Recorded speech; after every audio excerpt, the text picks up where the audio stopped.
así la situación, lo mismo, ¿no? Una niña muriéndose de frío en una ciudad, hablaba de Estados Unidos, una noche de invierno, tiritando de frío hasta al punto de ya prácticamente pronosticar que en horas moriría, y un hombre la mira, y entonces mira al cielo y dice, Dios, ¿y tú dónde estás? ¿No?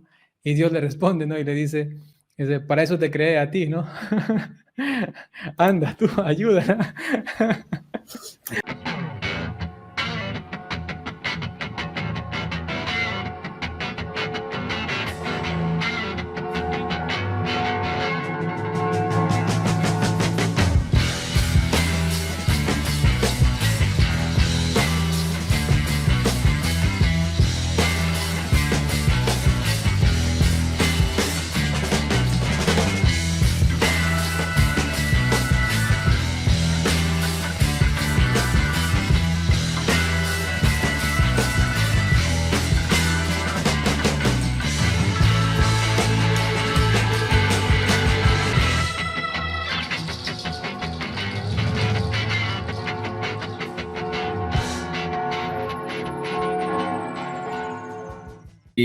Del mal, pero ese mal como gratuito, ese mal gratuito como que me pasó entonces a mí ese dolor, esas experiencias, y que entonces yo empiezo es como a echarle la culpa a Dios. Entonces, si Dios existe, ¿por qué permitió que me pase esto? ¿Por qué permite que yo sienta esto? ¿Por qué este tipo de males? Si hay personas más malas en el mundo y les va bien, entonces a mí que yo trato de hacer las cosas bien, ¿por qué me va mal? Algo así más o menos, como ese tipo de males gratuitos. Padre, todo suyo, ahí está, es el ruedo, porque yo sé que hay muchos que quizás están del otro lado y que quizás tienen esa duda, esa pregunta o esa objeción, dado que les puede estar ocurriendo en este momento o les puede haber ocurrido. Así que esa piedrita en el zapato, si se saca, posiblemente puedan nuevamente acercarse a la fe católica, puedan nuevamente acercarse a Jesucristo. Sí, me parece muy acertado también el título de Enfoca tu fe, ¿no? Porque hay que recordar que la fe no es una dimensión que implica una parte de mi vida o de mi ser, digamos así, sino que realmente es todo, íntegramente, ¿no? Entonces, para enfocar la fe y ayudarle en este caso a estas personas, voy a pensar ahora en una de ellas, ¿no? Voy a enfocarme como en su caso y todo, tenerlo en mente para poder explicarlo. Entonces, esa involucraría todo, ¿no? Porque a mí esa persona me decía, padre, pero es que yo ya he escuchado, ¿no? Al padre Ignacio Larrañaga, ¿no? Ya he escuchado la explicación que da de todo eso y me decía, la entiendo, ¿no?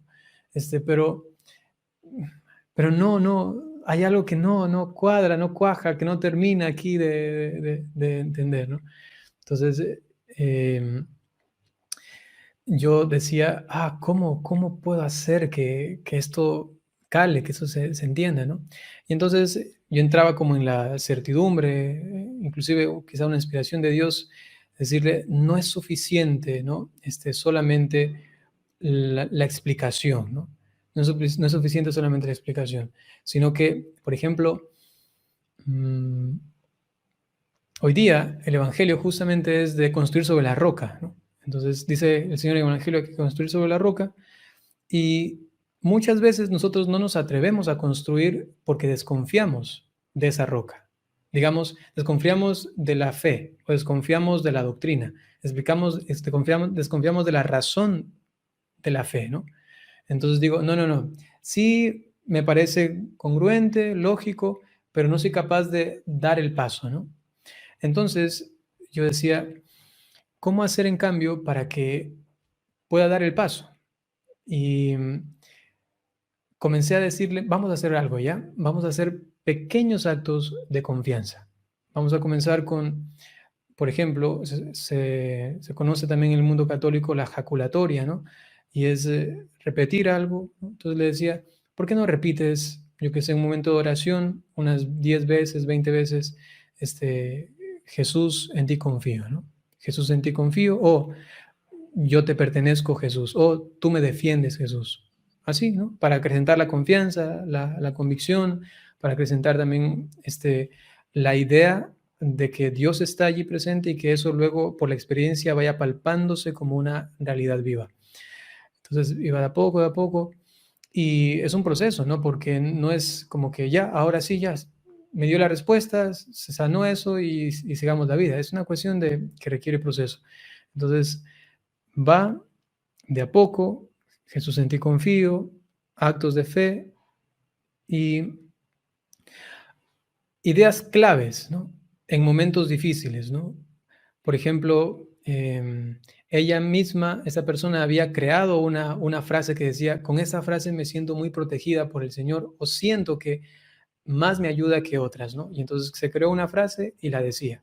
Y sobre todo en esos momentos de angustia, ¿no? Porque me estoy refiriendo ahorita voy a pensar en todas, en esas personas que tienen ciertos traumas, ¿no?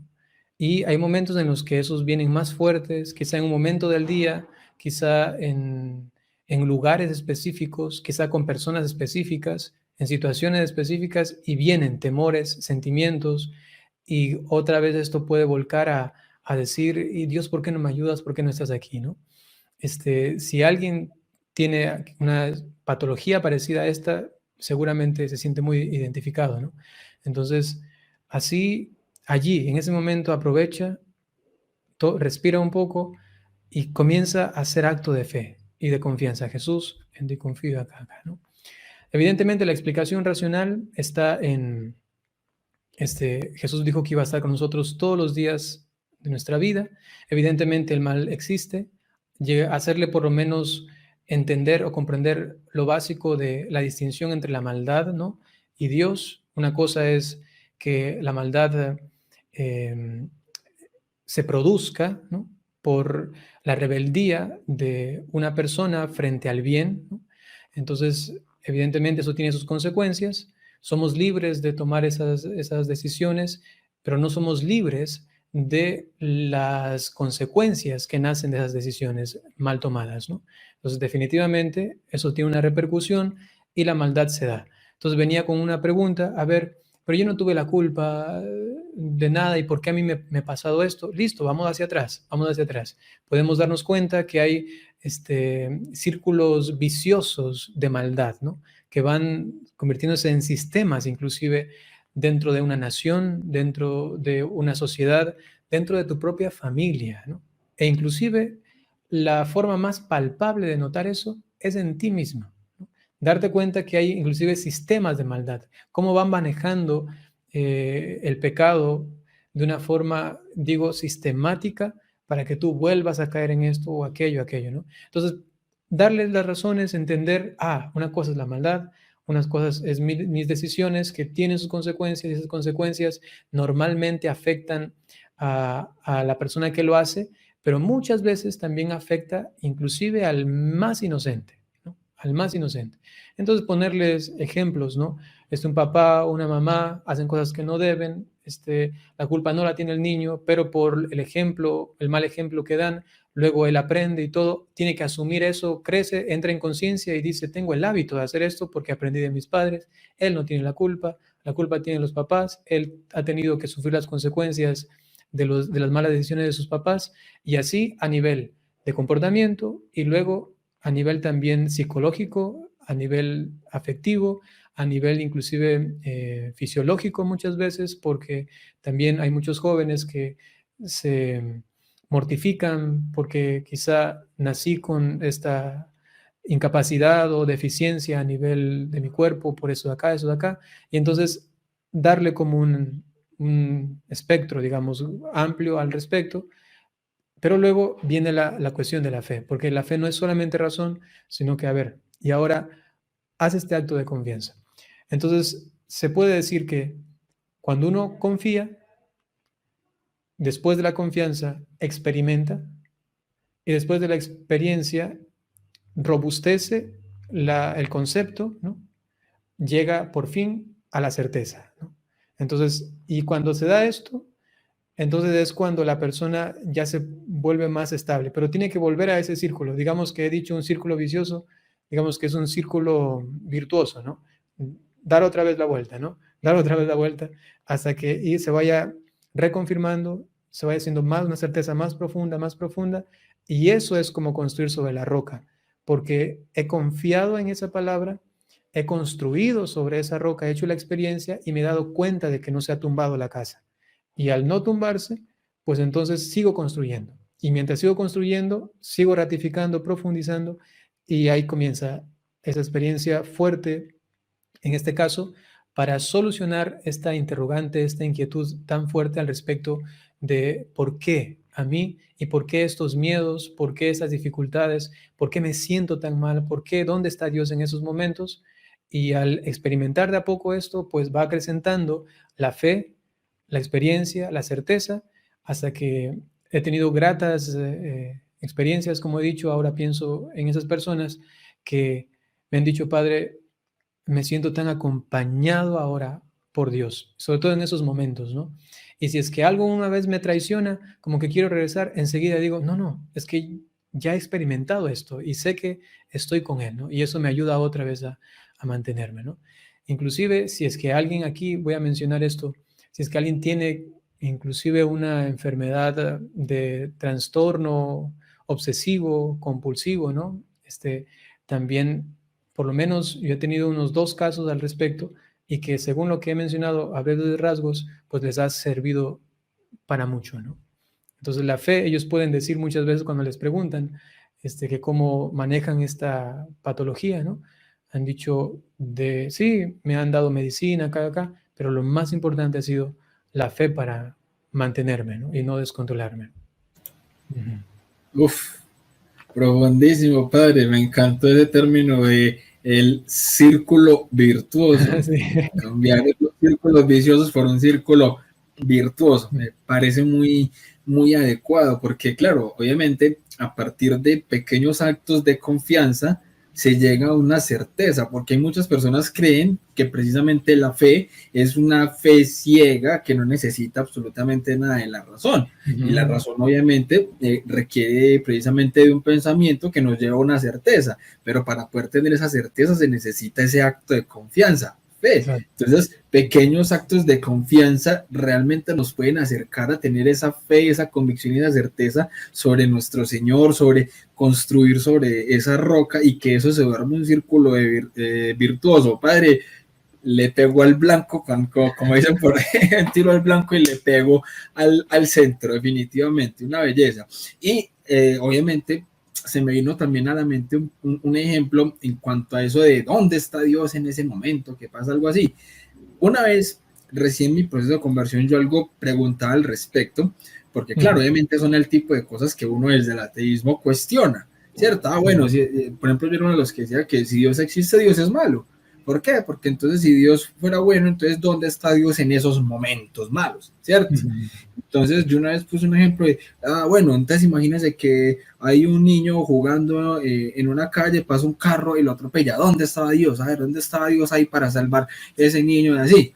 Entonces a quien yo le planteé este ejemplo, me dio 3 vueltas con la respuesta, porque yo me quedé wow, totalmente, ¿cierto? Me dijo: sí, seguramente esa persona que iba manejando, muy posiblemente, vamos a colocarlo como un supuesto, dado que también es un ejemplo especulativo, digamos que esa persona iba ebria, viene de un bar. ¿Dónde estaba Dios en ese momento? Muy seguramente podía haber estado en el mismo bar, al lado donde estaba el amigo que le estaba diciendo: hombre, no manejes borracho, pedí un taxi. Ahí podía estar tranquilamente Dios, pero ¿qué es lo que jugó ahí? La libertad de esa persona que no escuchó la voz de Dios en el amigo diciéndole que se fuera en un taxi, sino que tomó la decisión de manejar borracho, y esta serie de acontecimientos llevó a que ocurriera ese hecho inesperado, que nadie quisiera, y que aparte de eso también podría haber tenido entonces unos padres irresponsables, porque hacía un niño jugando entonces en la calle. O sea, son muchas consecuencias que Dios, aunque es omnisciente, es omnipresente, pues no se mete con nuestra libertad, ni la responsabilidad de los papás, ni la decisión suya de manejar borracho. Muchas cosas que pueden ocasionar eso. Entonces, ¿dónde estaba Dios? Sí, Dios sí estaba, y trató de impedirlo, pero desde lo que nosotros le permitimos, no es lo que Él permite, sino hasta donde nosotros le permitimos llegar a Él con nuestras decisiones y nuestra voluntad. Una belleza, padre. Justamente, quizás Bueno, solamente sí, para seguir la misma línea de tu pensamiento, también John Sobrino, yo no recomiendo leerle a él, ¿no? Pero él pone un ejemplo que siempre me ha gustado, ¿no? Pero no recomiendo la lectura de él, ¿no? John Sobrino, porque tiene cierto talante un poco herético, ¿no? Pero una vez leía algo de él y decía, así la situación, lo mismo, ¿no? Una niña muriéndose de frío en una ciudad, hablaba de Estados Unidos, una noche de invierno, tiritando de frío hasta al punto de ya prácticamente pronosticar que en horas moriría, y un hombre la mira, y entonces mira al cielo y dice, Dios, ¿y tú dónde estás? ¿No? Y Dios le responde, ¿no? Y le dice, para eso te creé a ti, ¿no? Anda, tú, ayuda.